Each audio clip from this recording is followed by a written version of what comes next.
Hello and welcome into Sports Talk on a Budget. It is Friday, January 19th, year of our Lord 2024. Second episode of the new year so far. Big show today. Obviously, we're in the second round of the NFL playoffs, so that is going to be most of what the show is about. I'm going to be all in the NFL today. Going to talk about the divisional round matchups, and then going to talk about just some news that has dropped in the NFL on a couple days ago on Wednesday. But thank you for always watching and listening. Remember, if you do like this content, go ahead and hit that subscribe button underneath on YouTube. And then if you prefer the audio version, you can find us on Spotify, Apple Podcasts, Amazon Music, or basically wherever you like to listen to your podcast. With all that being said, let's go ahead and dive into the show. Just a couple topics of the day. First topic is going to be in the NFL. Like I said, this will be an entire NFL show. First topic is going to be the news that dropped Wednesday that the Dallas Cowboys are going to be sticking with Mike McCarthy as their head coach, even after just an unbelievably bad loss Sunday to the Green Bay Packers. And then after that, I'll do my ultimate divisional round playoff preview, go through each game, break down each game, give you who I think is going to win and who I think I'm going to pick against the spread as well. But just the ultimate breakdown of the divisional round, and I'll let you know which teams I think will be moving on to the championship round, which is, of course, next week. With all that being said, let's go ahead and dive into the show. So like I said previously, wanted to before I got to my divisional round breakdown, I wanted to kind of get into Dallas sticking with Mike McCarthy. So we all thought after that just horrible 48-32 loss, and the game wasn't that close. It was 48-16 in the fourth quarter. The Cowboys got a couple garbage time touchdowns and 2-point conversions, but this was a blowout. It was 27-0 at one point in the first half, and Dallas was just outplayed and just outcoached, and they were beaten in every single category on the field on Sunday. And a lot of us thought, and even I thought a little bit as well, with that result on Sunday, was it time to move off of Mike McCarthy and kind of head another direction? And the Dallas Cowboys and Jerry Jones decide on Wednesday that that is not the direction they're going, at least not for this year. They're going to hang on to Mike McCarthy for one more year. Let's go ahead and look at Mike McCarthy. Last 3 seasons, 12-5, 12-5, 12-5, 2 division championships. That's great. The only teams that have more wins in the last 3 years than the Dallas Cowboys is the Kansas City Chiefs, and they have a Super Bowl win in that time. So you got to tip your hat a little bit to the regular season results that Mike McCarthy has been able to get, and this Dallas Cowboys team has been able to get. But when you're a coach, when you're a head coach, when you're a quarterback, you're not judged on your regular season numbers. You're judged on your postseason numbers, especially when you're a Dallas Cowboys coach or Dallas Cowboys quarterback, looking at Dak Prescott as well. And in that same span, 3 straight 12-win regular seasons, Mike McCarthy is 1-3 in the postseason and 2 losses at home. You had that debacle 2 years ago where they did that quarterback sneak at the end of the game against the San Francisco 49ers when they had somewhat of a chance to tie up the game. They ran out of time and they lost that game. And then this past Sunday, of course, as I already mentioned, got absolutely embarrassed by the 7 seed, the Green Bay Packers. And the Green Bay Packers were the first 7 seed to win a playoff game since the expansion about 3-4 years ago. So you were the first team to lose to a 7 seed. You got absolutely embarrassed by the team that was the youngest team to win a postseason game in NFL history. Let that sink in for a second. This Packers team was like the second youngest team ever coming into the postseason, and then they became the youngest team in NFL history to win a postseason game. And the Dallas Cowboys, who were previously 16-0 in their last 16 games at home in the last 2 seasons at home, they're at home. They get boat raced in the first half. They get ran out of their own building and basically had to get a couple of garbage touchdowns to make it look decent. And you give up that kind of results.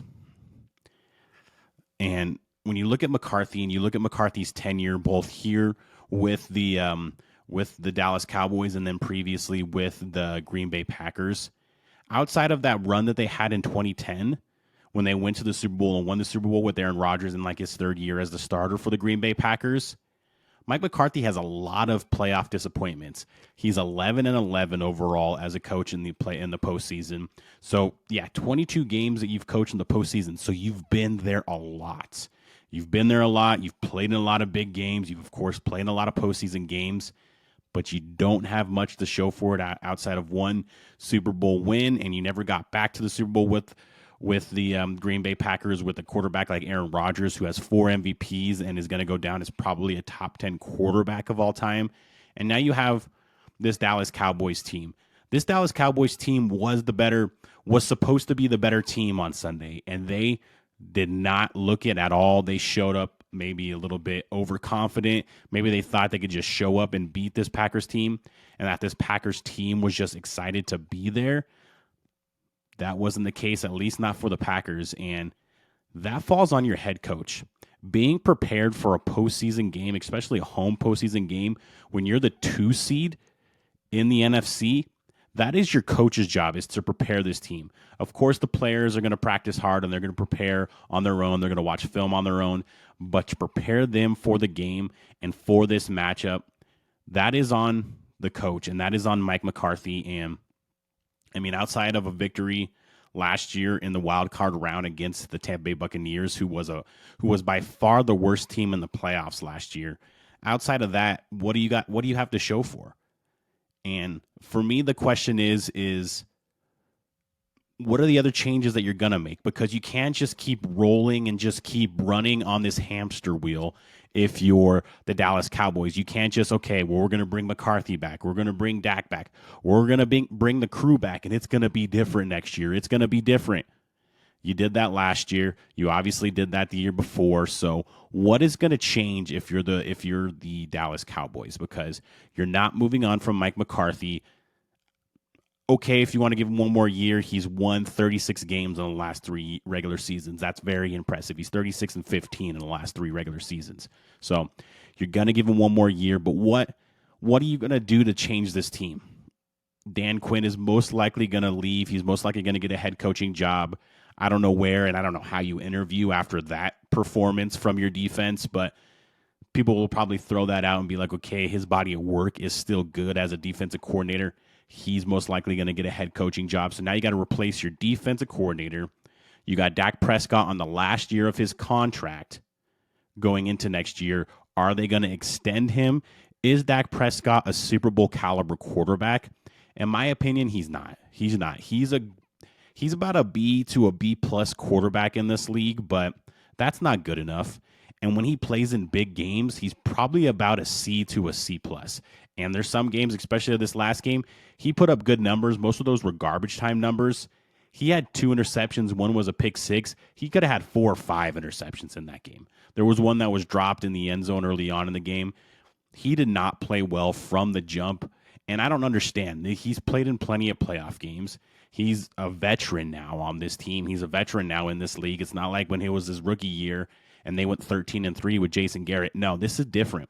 You are the veteran leader on this team if you're Dak Prescott. So just wanted to react a little bit. I thought that Dallas could move on. And when you look at the bevy of coaches that are out there right now that you could hire, Bill Belichick, Mike Vrabel, Jim Harbaugh, all 3 of those guys, what they come with, which Mike McCarthy, I don't believe comes with and don't believe is a guy who's going to push back on Jerry Jones. You know Bill Belichick's going to push back on Jerry Jones and Stephen Jones as the de facto GMs, basically, because he's been the Patriots GM for 20-plus years as well as the head coach. You know Jim Harbaugh is going to push back because that's just who he is, and he wanted some GM responsibilities when he was in San Francisco as their head coach. And then you have Mike Vrabel. Mike Vrabel's not a guy you're going to be able to push around. He wants to be involved in some of the personnel decisions and some of the roster decisions as well. So those 3 guys were out there. All guys I think are better head coaches than Mike McCarthy. You can kind of debate Mike Vrabel, but I don't think there's a debate, especially not with Belichick. And I don't think there's a debate with Jim Harbaugh either, with what he's done at the 49ers and, of course, what he's done at 3 different stops in college football as well. So I think 3 better coaches than Mike McCarthy. I think those would have been slam dunk hires if you wanted to move on from Mike McCarthy, which I think they should have. But Jerry Jones likes to have control. He likes to have power. He likes to have more of a yes man as his head coach. That's why he stuck with Jason Garrett longer than he should have. That's why he stuck with Wade Phillips longer than he should have. And that's why it didn't work with him and Bill Parcells. So I think the bigger issue for this franchise and for this team going forward is Jerry Jones. And this has been the issue for the Dallas Cowboys ever since Jerry Jones started to meddle with Jimmy Johnson and ran him out of town. Barry Switzer was carried by that roster to another Super Bowl. But that's when this really started to fall apart for the Dallas Cowboys. Was in the mid-90s there when Jerry Jones decided he wanted to be a part. He wanted to get credit. He wanted to be a bigger part. He wanted to have his stamp on everything other than just signing everything and signing the checks. And that's what ran out Jimmy Johnson in the mid-90s. And that's why they haven't had a head coach who's willing to push back on Jerry Jones outside of Bill Parcells, which that did not go well and that did not end well since Jimmy Johnson. And I don't see anything changing there. You keep Mike McCarthy because Jerry Jones knows that Mike McCarthy is a good enough head coach to get him to the playoffs, win the division, and I guess that's good enough for Jerry Jones and the Cowboys. I guess that's good enough. But I would have moved on, especially with the coaches out there. There's two slam dunk hires out there, I believe, in Belichick and Jim Harbaugh for this organization. And I think Mike Vrabel would be an upgrade over Mike McCarthy as well. That being said, let's go ahead and move to my second topic and my final topic, actually, of the day, and that is going to be my divisional round breakdown. So I'm going to go through each game starting from the Saturday afternoon, Saturday evening, and then Sunday afternoon and Sunday evening games. And give you who I think is going to my pick against the spread, and then who I think is going to ultimately win and move on to the championship round. So we'll start with tomorrow afternoon's game, and that is the Texans at the Ravens. And the Ravens are currently a 9-point favorite in this game. Now, a ton of storylines coming into this game. C.J. Stroud and the Houston Texans, especially that Houston Texans defense, put it to Cleveland last week and Joe Flacco. And then C.J. Stroud looked really good on offense. They were able to move the ball. They scored real early and real quick against the Browns in that game last Saturday. The question is, can they stay hot as they go on the road? These two teams did face off early in the season. There was actually week 1 is when they faced off, and I believe it was a 23-9 victory for the Ravens. Two different teams, two totally different teams, especially on the Houston side. That was C.J. Stroud's first game ever as a pro.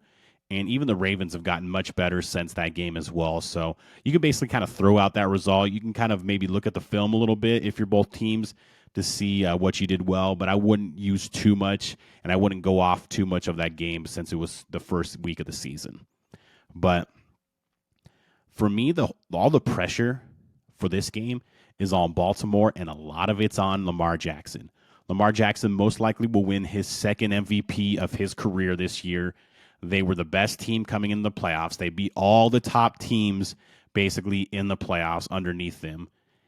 They sat all their guys week 18, which a lot of teams do, but now you've had 3 weeks off. Is it rest or is it rust that you see from the Baltimore Ravens? And the worst thing you could do if you're the Baltimore Ravens is give this young team and this young coaching staff of the Houston Texans some kind of confidence, some kind of belief, some kind of life. The Houston Texans come out and the Baltimore Ravens are rusty because they haven't played in 3 weeks. Their starters haven't. And the Texans come out and take a 7-0 lead, a 10-3 lead, a 14-7 lead, something like that. I think that could be worst case scenario for the Ravens because now this team believes that they can win this game, and now they're going to rally. And best case scenario for the Ravens, you come out. I would take the ball first if you're the Ravens. If you win the toss, I wouldn't defer to the second half, which a lot of teams do. Go down the field, make a statement, show, hey, you're a great story. You're a great story. We're the better team. We're the ones moving on to the AFC Championship game. And then, of course, like I said, pressure on Lamar Jackson. One playoff victory so far in his career. He needs to win this game. He needs to win this game. Like I said, doesn't matter what happens in this game. He's most likely going to be the MVP of the regular season, but he still needs to win this game for his legacy and for his reputation. You can't go out in the first round of the playoffs to a rookie quarterback and a rookie coach if you're Lamar Jackson.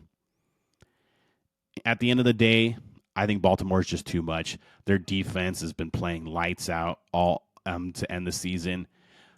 They don't have a bevy of running backs, but they picked up Dalvin Cook. I believe Justice Hill should be ready to go, but Mark Andrews looks like he's going to play. Zay Flowers has been one of the best rookie wide receivers in a very strong rookie wide receiver class this year. Odell Beckham Jr. has played in a lot of big playoff games. Just too much firepower and too much for Baltimore. So I think Baltimore wins the game, but I think the Texans keep it close. I love what D'Amico Ryans and C.J. Stroud are doing. So give me the Texans to cover, Ravens to win. Texans +9 is the bet for me here, but I'm going to go ahead and say the Ravens move on to the AFC Championship game, and we'll host that next weekend. And then we have another game that's very similar, and that's going to be the Saturday night game, and that is the Packers at the 49ers, and the 49ers are a 9-point favorite in this game, just like the Ravens were a 9-point favorite in their game. Very similar. You have a very, very young team in the Green Bay Packers who are gaining confidence week after week, just went into Dallas and handed Dallas one of their worst losses of the season and put it to them from the get-go. You have a quarterback in Jordan Love who's getting better week after week after week. They have a young receiving core that you have Jaden Reed, you have Dontavius Wicks, you have Christian Watson, you have Romeo Doubs, you have Tucker Kraft, you have I'm blanking on the other tight end, but you just have a ton of weapons, young weapons. These are all kids. These kids don't know better. These kids weren't there when Garoppolo went into Green Bay 3 years ago and won. These kids weren't there when Colin Kaepernick ran all over them 7, 8 years, 10, 11 years ago. These kids weren't there for any of this. These kids don't know. They don't know any better. This Green Bay Packers team is playing with house money. They've already made it further than anybody thought they were going to make. All the pressure in this game is on the San Francisco 49ers. You were the best team in the NFC, basically wire to wire. You beat what was supposed to be the next two best teams in Dallas and Philly in a regular season, and you pounded both of them. This is the time that the 49ers are supposed to get back to the Super Bowl and potentially win the Super Bowl. I didn't love that they rested Brock Purdy in Week 18. If you want to rest George Kittle, Deebo Samuel, even Christian McCaffrey, those guys tend to be injury prone. They're veteran players. I'm okay with that. But do you really? I don't really think you should rest your second-year quarterback in the last game of the season. You don't have to play him the whole game. Play him a couple series. Play him the first quarter. Maybe even play him the first half. Don't love that they rested him there. So that's another question, just like the Baltimore Ravens game. A lot of similarities in these two games. Is it more rest versus rust? And another similarity in these two games is Green Bay is one of the best first quarter teams, if not the best first quarter team in the entire league, especially in the last 5 to 6 weeks. And they're, like I said, they're a bunch of young kids. They don't know any better. If you let them get a 7-0 lead, a 10-3 lead, get up on you early and get some confidence, and then everything's tight. Everything's tight for the San Francisco 49ers. And this San Francisco 49ers team is not a good team playing from behind. Kyle Shanahan, his career as a head coach, is not a good coach from behind either. This San Francisco 49ers team likes to get out ahead and then just put it to you. But when they get behind, they lose a lot more often than they come back and win. And actually, I believe that when Kyle Shanahan is down in the fourth quarter, he has like a 100 or 150 or 200 record overall. That's not good. And Brock Purdy is another guy. He has struggled when they've fallen behind in games this season. So if this Packers team is able to get a lead early on this San Francisco 49ers team, get them a little tight, get them a little uncomfortable, this could kind of turn the game into the Green Bay Packers' favor. I think they keep it close, but same with the Ravens, is also with the 49ers, just too much firepower. I mean, McCaffrey, Deebo, Ayuk, Kittle, even Elijah Mitchell, the backup running back. The list goes on and on and on, and their defense has just star after star after star after Pro Bowl after all-pro player. They're too good on both sides of the ball, is the San Francisco 49ers, so they win this game, and I think they will move on and host the NFC Championship game next week, but it is going to be closer than the experts think. So go ahead and give me the Packers to cover this as well. So Packers +9 is the play for me, but 49ers to win and move on to the championship round where they'll host the game next Sunday. Then we'll move to the Sunday afternoon game, and this is the Buccaneers at the Lions, and the Lions are currently a 6.5-point favorite in this game. Now, Baker has played really well down the stretch outside of the game against the Saints, and even the last game against the Panthers where they won 9-0, where he didn't play great in either. Now, Baker and these wide receivers lit up the Philadelphia Eagles last week on Monday night, but how invested was this Philadelphia Eagles team? This Eagles team looked like it just straight quit on Nick Sirianni. So obviously great win against the Philadelphia Eagles, the defending NFC champions on Monday night, but I don't put too much stock into that win just because the Eagles had been one of the worst teams in the league down the stretch in the regular season and looked like they didn't even want to really play in the game Monday night. I thought they could come back in the second half after they kind of got some momentum in the first half, the Eagles, and then they just shut it down. They were awful in the second half, and they looked like they just totally shut it down. So don't know how much stock, and like I said, I wouldn't put much stock into that game, but now you go on the road. These teams played in week 6 where the Lions won, I believe it was like 20-9 or 21-9. It's been a long time. It's been about 3 months since that game, so I don't know how much stock you can put into that game. Jahmyr Gibbs and C.J. Gardner-Johnson were actually out for the Detroit Lions, so those are 2 of their best players, so maybe that bodes well even more in the Lions' favor, even though since they even won that game in Tampa Bay with 2 of their best players missing. But looking at this Lions team, yes, it's probably going to give up some points. I think you could take the over in this game. I think there will be points scored on both sides, but I just think this Lions team is a team that can feel it right now. They got their first playoff victory in over 30 years, and they had their first playoff home game in over 30 years last Sunday when they beat the Rams. You beat the guy you drafted number 1 overall in 2009 and Matthew Stafford when he comes back into town. The Rams are a better team than the Buccaneers. They're playing in the second round a team that is worse. Yes, this Buccaneers team has played better. Yes, their defense can get after Jared Goff and make Jared Goff uncomfortable, and that's how you beat Jared Goff. But this Detroit offensive line is really good, and I think they'll be able to hold up.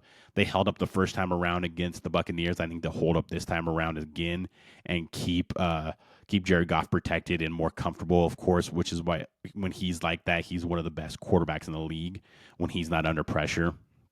And Sam Laporta will have another week back. He'll be healthier. Amon-Ra St. Brown is an absolute dude. He's great. Jahmyr Gibbs, David Montgomery, that 2-headed monster in the backfield behind that stout offensive line. That's going to be a lot to deal with. And Aiden Hutchinson and some of the other defensive linemen and defensive ends for the Detroit Lions, I think, will be able to get after Baker Mayfield. And I just think this round is a ceiling for this Buccaneers team. You won your division. You won the worst division in football. You got a team in the first round that didn't really want to play, that wasn't really invested in playing in the Philadelphia Eagles. I really think this is the ceiling.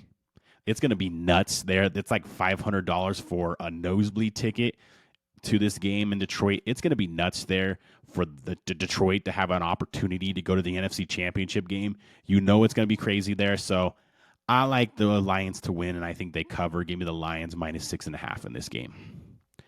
And then we'll finish off with the nightcap on Sunday night, and it is a doozy.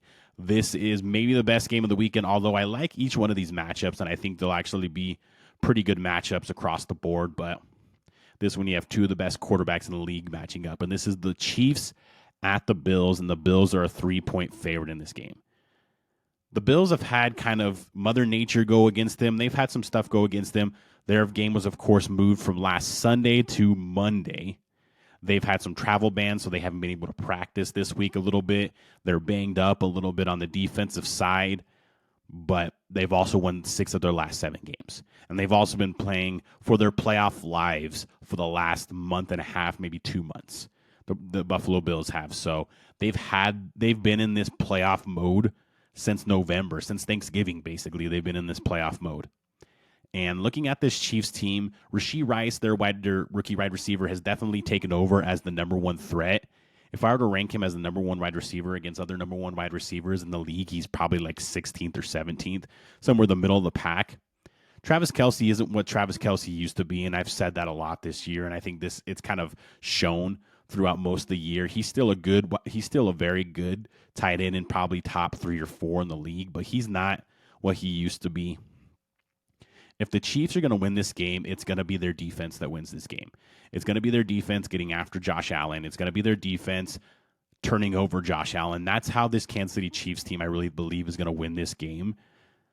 But if you're the Buffalo Bills, they've been running James Cook more and more ever since Joe Brady took over, since they fired Ken Dorsey as the offensive coordinator, and that has been a recipe for success.